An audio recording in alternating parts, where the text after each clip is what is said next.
어떤 외국의 시골 마을에 한 식당이 하나가 있었습니다. 그런데 이 식당은 그리 큰 식당은 아니었고 허름한 식당이었는데, 더군다나 여기에 원래 주인이었던 사람이 굉장히 마음이 넉넉하고 좋아서 돈을 벌어 들이는 것보다 거의 공짜로 주는 음식이 더 많았다고 합니다.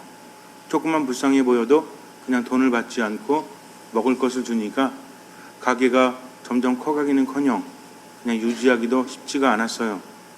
그리고 나서 자식이 그 식당을 이었을 때도 아버지의 유지를 받들어서 가난한 사람들에게 나누어 주는 것을 멈추지 않았다고 합니다. 그러다가 이제 손자 때 이르러서 어느 날 손자가 이제 좀 정리 좀 하려고, 이 가게가 비전이 없어가지고 빚도 있고 또 자기가 하고 싶은 일도 있고 그래서 이제 정리를 하려는데, 조상들이 남긴 것을 가지고 쭉 정리를 하니까 별로 돈이 되는 것이 없어요. 그래서 아버지께 물었습니다. 아니, 우리 집에는 왜 이렇게 돈이 되는 것이 없습니까? 그랬더니 아버지가 말하기를 할아버지가 마음이 워낙 착하셔가지고 그랬다고 이렇게 말을 해주는 거예요. 그래서 그러냐고, 그래도 좀 너무하신 거 아니냐고 하면서 이제 그래도 뭐 좀 대단한 거 없냐고 그랬더니 그 아버지가 말씀하시기를, 이제 할아버지가 굉장히 소중히 여기던 그 무슨 박스 하나가 있는데 그 안에 뭐가 들었는지 모르겠지만 계속해서 그걸 꺼내보시고는 굉장히 즐거워하셨다고. 그 얘기를 들으니까 뭔가 대단한 게 있는 것 같아서 아버지 한번 그것을 한번 열어보지요. 그랬더니 아버지가 그래 한번 열어보자고, 나도 늘 어릴 때 궁금했었는데 그게 뭔지 한번 보자고 말했습니다. 그리고 나서 이제 그 박스를 가지고 와서 열었죠. 그랬더니 거기에 그림 몇 점이 들어있는 거예요. 그래서 봤더니 뭐 떡지덕지 된 그림 같기도 하고 그리 고급스러운 그림이 아닙니다. 봤더니 그림 위에 덧칠하고 이런 것들이 있죠. 그러니까 어떤 그림을 그렸다가 그 위에 다시 또 그림을 그려 이렇게 한 거예요. 가만히 보니까 웬 가난한 화가가 거기에다가 자꾸 그림을 몇 번 덧씌워서 그린 것 같은 느낌이 듭니다. 그래서 아버지, 이게 무슨 보물이라고 그러셨습니까? 그랬더니 아버지가 이제 기억이 난다고. 그래, 보물이라고 할 수는 없지만 옛날에 내가 어렸을 때 보니까 이 동네에 웬 반 미친 그런 그림쟁이가 있었대요. 근데 이 사람이 돈이 없으니까 그림은 그리고 싶은데 돈이 없으니까 먹을 것도 제대로 먹지 못하고, 그러다가 어느 날 그림 하나 그리면 와서 먹을 것을 얻어먹고 이 그림을 주고 밥값 대신에 줬다고 합니다. 그러니까 한 열을 얻어먹으면 그림 하나 주고 이런 식으로 했다는 거죠. 어린 마음에 볼 때도 염치도 별로 없고 자기가 볼 때도 뭐 대단한 그림 같지도 않은데 이 동네에 그냥 여러 가지 풍경을 그린 것 같은데 그 뭐 대단한 거냐고 아버지한테 물어도 아버지가 그래도 나한테는 이 그림이 대단하다고 그렇게 말을 했다고 합니다. 그게 기억이 난 거죠. 그러니 별로 대단하지도 않은 거죠. 그래서 어쨌든 자식에게 물려줬다고 합니다. 자식도 할아버지가 그렇게 물려준 거니까 뭐 버리지 못하고 또 집에다 놔뒀대요. 그리고 나서 이제 그 자식이 할아버지가 되었을 때 아들의 아들, 그러니까 손주가 비슷한 질문을 했다고 합니다. 할아버지, 저 박스가 뭐냐고. 그러니까 저 박스는 나의 할아버지가 대단하게 여기던 건데 별거 아니라고. 그랬더니 손주가 그래도 한번 보자고, 저게 뭔지 궁금하다고. 그래서 이제 옛날 일을 회상하면서 손주에게 그림을 보여줬다고 합니다. 근데 손주가 그것을 보더니 깜짝 놀랐대요. 할아버지, 도대체 이 그림을 어디서 난 거냐고.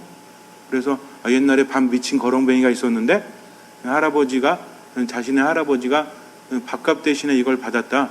그런데 그 거렁뱅이가 맨날 하던 말이 있대요. 그게 뭐냐고 물어봤더니 내 그림이 지금은 별 볼 일 없어도 이렇게 밥 한 끼랑 바꾼다고 할지라도 나중에는 세상을 놀라게 할 거라고 그렇게 말을 했던 미친 화가가 있었다라고 그렇게 이야기를 해줍니다. 그랬더니 그 손주가 깜짝 놀라면서 아니라고 할아버지, 이 그림이 얼마나 대단한 건지 아시냐고. 대단하긴 개뿔, 반 미친 사람이 와서 여기에서 보라고. 너도 보면 알겠지만 야, 대단하면은 새로 그림을 그리겠지. 그 위에다 그리고 또 그 위에다 그리고 그 위에다 그리겠니? 이게 뭐 대단하니? 그랬더니 그 손주가 말하기를 아니에요 할아버지, 이 사람이 바로 반고흐입니다 라고 말을 했다고 합니다.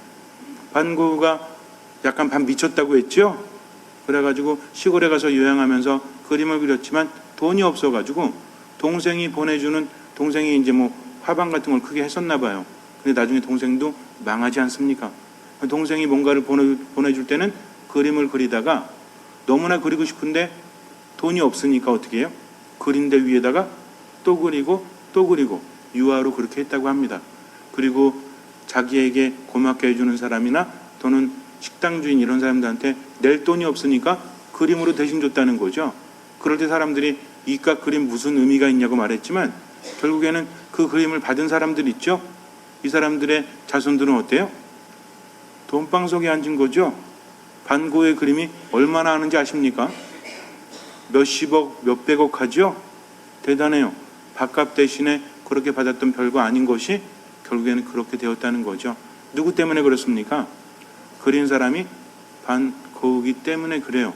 어쩌면 세상을 살아가면서도 한 사람의 가치가 이렇게 대단한 것을 나중에 깨닫지 않습니까? 우리나라에도 그런 화가가 있었죠. 이중구 씨인가? 누구죠? 저기 소싸움 그린 분? 네, 이중섭 화가. 그런 경우에도 뭐 돈이 없어가지고 친구가 이렇게 병문안 왔는데 뭐 이렇게 고맙다고 하면서 무슨 뭐 담배 쌌던 뭔가 아니면 껌종인가 잘 모르겠는데 거기다 그림 그려줬다고 하죠. 나중에 이거 대단했죠. 그래가지고 이것도 수억인가 수십억에 팔리지 않았습니까? 그러니까 결국에는 그림 자체가 대단한 것은 그 그림을 그린 화가가 대단했기 때문에 어떤 사람의 작품이 초기 작품이다. 초기 작품은 별 볼 일 없죠. 그렇지 않습니까? 뭐 나중에 뭐 대단한 작품을 냈을 땐 모르겠지만 처음에 화가 지망생이 돼서 습작 같은 거 있잖아요. 이렇게 아니면 연습하면서 이렇게 했던 것들 그런 것들이 나중에 발견돼 가지고 얼마나 비싸게 팔립니까? 그 가치는 바로 그 그림을 그린 화가의 가치에 따라서 달라지기 때문이죠. 세상이란 게 그래요.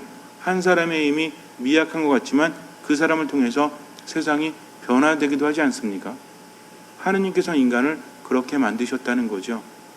그렇다면 믿음이란 과연 무엇입니까? 믿는 사람과 믿지 않는 사람의 차이는 과연 무엇일까요? 믿는 사람은 절대로 절망하지 않습니다. 절대로 희망을 가지기 때문에 하느님의 말씀대로 살아간다는 거죠. 참 재미있는 게 뭐냐면 믿음이 있다라고 말하면서도 늘 불행한 사람들이 있죠. 불행하다고 말하는 사람들 보면 스스로 희망을 갖지 못한다는 거죠. 성당에만 왔다 갔다 한다고 해서 믿음이 있는 것이 아니라 믿음이라는 것은 하느님께 모든 것을 맡기는 것. 그러니까 뭐 하지 않는다? 절대로 판단하지 않는다. 우리는 벌써 1년이 넘도록 판단하지 않는다. 겸손한 사람은, 믿음 있는 사람은 판단하지 않고 온전히 맡기고 오로지 순명한다. 이제는 자다가 건드려도 말할 정도로 외우지 않았습니까? 그러면 아주 단순하니까 내가 믿으면서 살아가면 되죠. 미사에 참여할 때도, 기도할 때도, 말씀을 묵상할 때도 온전히 맡긴다면 기도가 달라질 수밖에 없어요. 온전히 맡긴다면 미사 안에 머무는 태도가 달라질 수밖에 없다는 것입니다. 왜냐하면 이 미사를 통해서 기적이 계속 일어나고 있기 때문이죠. 오늘 복음을 보면 요한복음에서 두 번째 표징이라 말합니다. 요한복음은 기적이 7가지 뿐이 나오지 않아요. 그래서 엄청난 의미가 담겨져 있습니다. 두 번째 기적, 첫 번째 기적은 뭐였죠? 카나의 혼인잔치, 물로써 포도주를 만드신 그 기적이었죠. 두 번째 표징이 바로 이것이라는 겁니다. 엄청나게 많은 사람들이 예수님께서 일으키신 표징 때문에 그 기적 때문에 많이 모여들었죠. 그러다 보니까 어떤 문제가 발생해요? 사람들이 많이 모이게 되면 여러 가지 문제가 발생하는데 화장실 문제도 있겠죠. 근데 화장실은 어떻게 하면 돼? 알아서 처리하면 돼.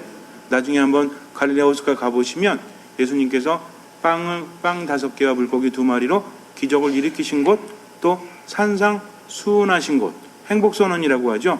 여기가 이제 같은 동네예요. 이렇게 별로 이렇게 넓지 않습니다. 그래서 가만히 보면 숨을 데가 많아. 그러니까 그런 걱정은 별로 없어요. 근데 뭐가 문제야? 볼 일이야. 아무 데나 보면 되지만 아무거나 퍼먹을 수는 없잖아요. 그러니까 사람들이 오랫동안 있으니까 먹을 것을 좀 줬으면 좋겠다. 사실은 먹을 걸 줄 의무는 없지 않습니까? 자기들이 좋아서 모였는데, 그러니까 제자들은 황당할 수밖에 없어요. 필리포한테 우리가 이 사람들을 먹일 음식을 어디서 살 수 있겠느냐라고 말씀을 하십니다. 그러니까 필리포가 뭐라고 합니까? 아니 여기 있는 사람들을 조금이라도 먹이려면 얼마가 필요하다? 얼마? 200데나리온이 얼마야? 알 수가 있어야지. 1데나리온이 당시에 하루 노동자의 품삯이었다고 합니다. 그러니까 지금 따지면 얼마 정도 되는 거죠? 하루 품삯이니까 얼마 정도? 한 5만 원 정도로, 아이고 5, 6만 원이면 어때요? 따지지 마시고 6만 원, 7만 원 계산하기 힘들잖아요. 그러니까 5만 원으로 하면 200데나리온은 얼마입니까? 5 곱하기 200 그러면 1,000만 원. 근데 1,000만 원? 1,000만 원 가지고도 조금씩 먹이자면 1,000만 원어치 빵을 사도 먹일 수가 없다는 거죠. 근데 빵이 요즘보다 비쌌을까요? 쌌을까요? 요즘보다 비쌌을까요? 요즘보다 쌌을까요? 어떤 빵이냐에 따라 다른데 요즘에 시중에 보면은 빵 하나 얼마예요? 빵 하나 얼마입니까? 얼마요? 1,000원이요? 1,000원짜리 빵도 있나요? 요즘에도 있어요? 어디인 좀 알려주세요. 보통 이제 무슨 제과점 같은 데 가면 빵이 2,000원, 3,000원 넘지 않습니까? 우유 하나도 얼마? 우유 200ml짜리. 이것도 800원, 900원, 1,000원 되게 비싸잖아요. 근데 옛날에 얼마였어, 우유 하나? 빵 하나 얼마였어요? 옛날에? 그러면 옛날에 예를 들어서 일당이 3만 원 했을 때와 지금 일당이 몇만 원 했을 때 보면은 빵 같은 거 가격이 올랐습니까? 내렸습니까? 짜장면 같은 것도 제 기억에는 짜장면이 500원인가? 400원인가 막 그랬은 것 같은데 요새 얼마죠? 더럽게 비싸졌어요. 그죠?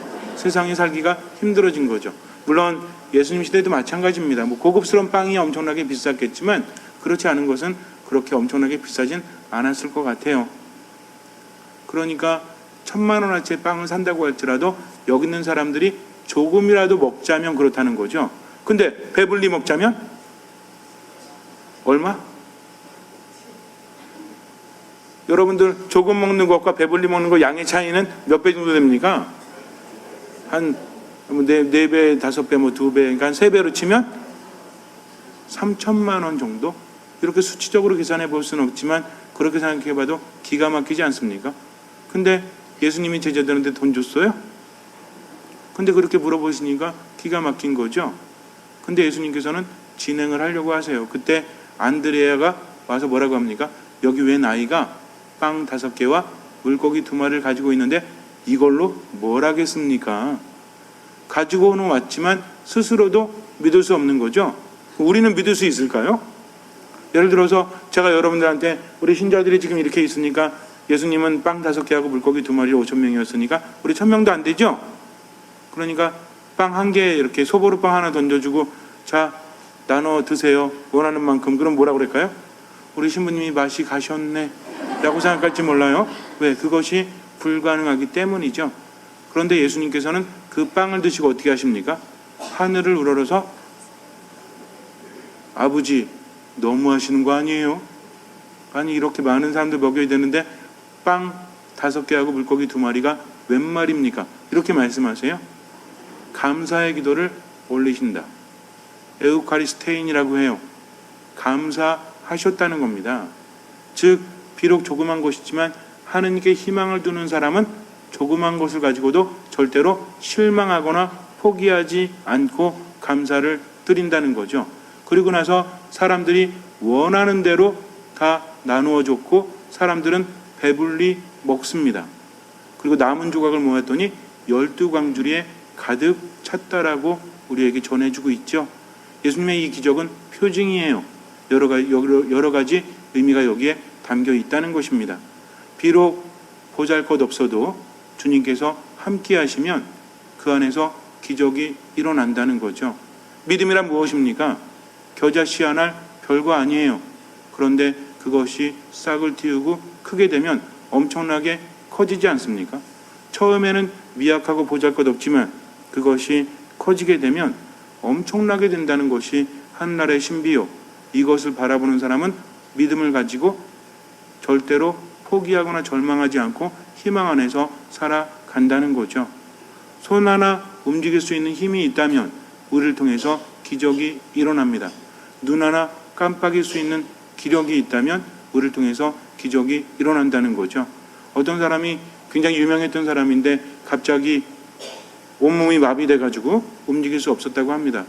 눈만 깜빡거릴 수 있었대요. 근데 이 사람이 계속 눈을 깜빡거리니까 옆에서 그것을 본 거죠. 왜 이렇게 깜빡거리나. 그러다가 이 깜빡거림이 규칙적이라는 것을 알게 됩니다. 그래서 이 사람의 눈 깜빡거림 봤더니 이게 모수 보였대요. 그래서 이거를 다 받아가지고 책도 내지 않았습니까? 이 책을 내는데 몇 년 걸렸다고 하죠? 말이 돼요, 안 돼요? 돼요, 안 돼요? 뭐가 안 돼요? 얘기해 줬는데. 아니, 여러분들 아무 생각 없이 들으십니까? 아니, 그렇게 책을 냈다니까요. 말이 되는 거죠. 그 사람은 눈 하나 깜빡일 수 있었지만, 그럼 그 사람이 절망 속에서 책을 썼을까요? 아니면 희망 속에서 책을 썼을까요? 눈 하나 깜빡거리면서 얼마나 힘들었을까요? 그렇지 않습니까? 우리도 눈 몇 번 뚫어지게 바라보고 깜빡거리면 막 눈꺼풀 마비되고 막 눈물 흘리고 막 이러잖아요. 근데 이 사람은 그렇게 긴 책을 썼으니 얼마나 힘들었어요. 그럼에도 불구하고 끝까지 포기하지 않았던 것은 그 사람 안에 희망이 있었기 때문입니다. 이게 믿음이라는 거죠. 근데 요즘에는요, 믿음을 가졌다고 말하면서도 상당히 부정적이에요. 아유, 그게 되겠어요? 그게 됩니까? 문제는 뭐냐면 공동체일 뿐만 아니라 개인적인 삶도 마찬가지라는 거죠. 내가 이런 가정에서 태어났는데 내 인생이 나아지겠어? 지금 내가 이런 사람이랑 결혼했는데 내 인생이 나아지겠어? 내 자식들이 이 모양 이 꼴인데, 또 내가 만나는 사람들이 이 정도 수준인데 뭐가 나아지겠어? 하면서 스스로 포기하는 그 순간 아무것도 이루어지지 않아요. 그러나 주님을 믿는 사람들은 내 주변에 있는 것들이 비록 미약하다고 할지라도 있는 것에 대해서 감사하는 사람이다. 그래서 믿음 있는 사람은 겸손하게 판단하지 않고 순명하기 때문에 조그만 것에도 뭐 하는 사람? 한번 생각해 보세요. 무슨 뭐 이러지? 하면서 불평하는 사람 있죠? 인상도 맨날 써가면서 웃지도 않고 불평하는 사람은 순명합니까? 겸손합니까? 겸손하다는 건 뭐예요? 눈높이를 낮춘다는 거죠. 그러니 조그만 것에도 어때요? 우리 자매님들도 옛날에는 그랬잖아요. 낙엽 떨어지는 것만 봐도 까르르 웃었다고 그랬나? 아닌가? 어쨌든 뭐 세상에 조그만 것들에도 막 이렇게 감사하고 웃고 행복해했죠? 근데 지금은 어때요? 지금은 더하죠? 지금은 더해요? 그래요. 왜? 믿음이 있기 때문에 그래요. 그러니까 어디 가서도 뭐 바다에 있으면 와 바다다 막 이러잖아요. 그리고 산 있으면 우와 산이네. 그 산에 가다가 진달래 하나 폈는데 어때? 오 진달래가 폈어. 하나 폈는데. 그걸 보면서 그렇게 감사할 수 있는 것은 우리들에게 믿음이 있기 때문이죠. 근데 그렇지 않으면 어때? 다 불만이지. 성당에 와서도 불만이요. 지나가는 사람을 봐도 불만이요. 집구석에 들어가도 불만이니까 행복합니까? 행복하지 않습니까? 행복하지 않아요. 완전히 화낼 준비가 되어 있으니 그 사람과 함께하는 사람들도 행복하지 않다는 거죠. 이런 데서 기적이 일어납니까? 절대 일어나지 않죠. 제가 도대체가 이게 일을 할 수가 없어. 옛날 본당에서는 한 미사에 참여한 사람도 30대가 한 100명 됐고 한 40대가 한 100명 됐으니까 뭘 해도 일을 할 수 있었는데 여기 왔더니 뭐야? 평균 나이가 60이 넘는데 이 말이 돼요? 안 돼요? 말이 안 돼요. 말이 안 돼요. 그렇게 생각을 만약에 한다면, 제가 한다는 게 아닙니다. 옛날만 생각하면서 옛날이 좋았지. 옛날에는 제가 주보에다가 뭐 하실 분 이렇게 좀 신청하세요 그러면 넘쳐 흘렀습니다. 그냥 30대 40대 형제님들 자매님들이 그냥 우글우글 됐어요. 뭐 하나 시켜달라고. 그러니까 저 어때요? 시키는 입장에서 튕기지. 옛날에 있을 때는 떼점 이사를 하거나 이럴 때도 사람들이 막 주변에 넘쳐 흘렀어요. 막 정말 사람들이 너무나 행복하다고 하고 막 그랬는데 기안에 와서는 더 업그레이드된 떼점 이사를 하는데도 어때? 차지도 않아. 내가 왜 이런 본당에 와서 저기 도시 본당 가가지고 좀 날개도 좀 피면서 이렇게 살았으면 좋겠다 라고 불평한다면 저는 행복한 사람이에요? 불행한 사람이에요?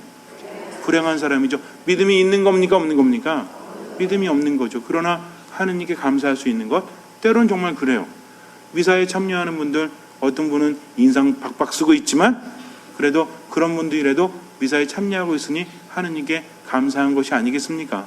물론 가끔 여러분께 좀 바꿔보려고 인상 쓰면 어느 본당 가라고 하는 거는 다 농담이죠. 진짜 가라고 하겠습니까? 무슨 얘기예요? 행복해지시라는 얘기죠. 왜? 본인이 모르니까 미사 때는요, 여실히 드러나거든요. 자신의 어떤 마음에 품고 있는 것들이. 근데 가만히 보면 지금 늘 99명의 행복한 웃는 얼굴보다 저는 어떤 얼굴에 더 관심이 가요? 한 명의 잃어버린 표정에 더 관심이 많이 갈 수밖에 없는 것은 모두가 행복하기를 바라기 때문입니다. 그것이 사제의 역할이기 때문에 그렇고요. 그래서 정말 중요한 것은 말씀이 힘이 없다고요.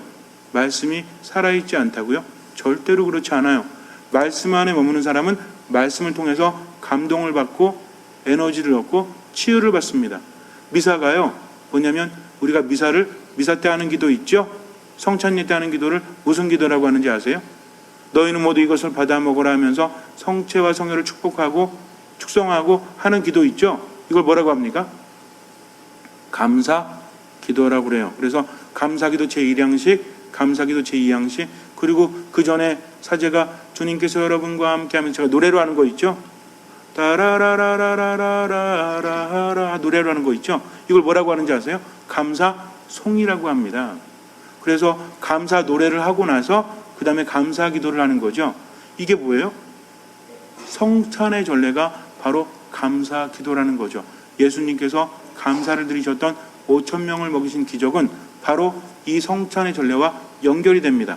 아까 에우카리스테인이라고 했지만 이것이 바로 감사기도 성체성사를 말하기 때문에 그래요. 그러니까 5,000명을 먹이신 것은 무엇의 예표다? 이 거룩한 미사의 예표라는 거죠. 미사에 참여하는 모든 사람들이 밀떡 하나 받아 먹고 성령을 모신다고 해서 그것이 대단한 것이 아니라 그것이 바로 예수님의 몸과 피이기 때문입니다. 우리가 배불리 먹고도 남을 곳이 이 거룩한 미사라는 거죠. 우리가 치유를 받고도 풍성해지는 것이 미사라는 거죠. 근데 문제는 뭐예요? 믿지 못하니까. 눈에 보이는 것에 매여 있고 들리는 것에 매여 있으니까 믿음이 생기지 않습니다. 그러나 보지 않고도 믿는 사람, 말씀 안에 머무는 사람은 믿음이 생겨난다는 거죠. 믿음은 어디서 온다고 그랬죠? 믿음은 들음에서 온다고 했습니다. 들음은 무엇으로 이루어져 있다? 그리스도의 말씀으로 이루어져 있다는 거죠. 아무 걱정하지 마세요. 두려워하지 말고 말씀 안에 머무십시오. 미사 안에서 주님 만나서 기쁘게 미사를 봉헌하세요. 그리고 기도하십시오. 그러면 당연히 기적은 일어나죠. 주님께서는 풍성해 주시는 분이기 때문입니다. 5,000명을 먹이신 것은 빵 5개와 물고기 2마리가 있었기 때문이 아니라 누가 함께 하셨기 때문에? 예수님께서 함께 하셨기 때문입니다. 기적이 일어나는 것은 우리가 믿기 때문이 아니라 주님께서 우리를 사랑하시기 때문이요.